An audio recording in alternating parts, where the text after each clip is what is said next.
ஜெய ஜெய சங்கர ஹர ஹர சங்கர மகாபிரிவா சரணம். அனைவருக்குமே வணக்கம். அமாவாசை முடிந்த அடுத்த நாளில் நேற்றானது பங்குனி அமாவாசையானது நடந்தது.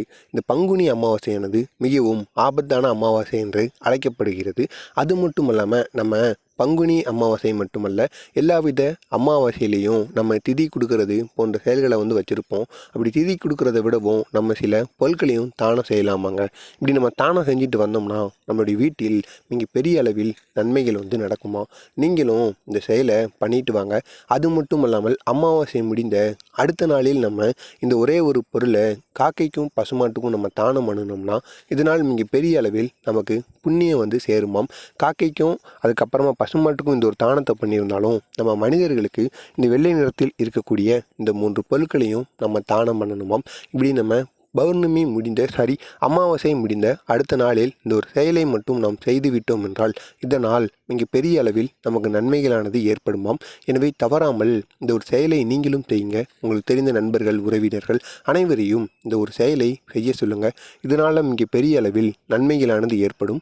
இதை காஞ்சி மகான் மகா பெரிவா அவருடைய பக்தரிடம் அறிவுறுத்தியிருக்கிறார். எனவே தவறாமல் நீங்களும் இந்த ஒரு செயலை செய்யுங்க. இதனால் மிக பெரிய அளவில் நன்மைகள் சேரும். வெள்ளை நிற பொருளை நம்ம மனிதர்களுக்கு எந்தெந்த பொருளை வழங்க வேண்டும் என்று பார்த்தோம் என்றால், தூய்மையாக கிடைக்கக்கூடிய பசுமாட்டிலிருந்து வரும் பால் அல்லவா, அந்த பால், அதுக்கப்புறமாக தயிர், அதுக்கப்புறமாக பச்சரிசி. இந்த சந்திரனுக்குரிய பச்சரிசியை நம்ம தானம் செய்கிறதுனால சந்திரனின் அருளானது நம் மீது பட்டு நமக்கு இருக்கும் எல்லாவித பிரச்சனைகள் நீங்குவதற்கும் ஒரு அடிப்படை காரணமாக அமையும்.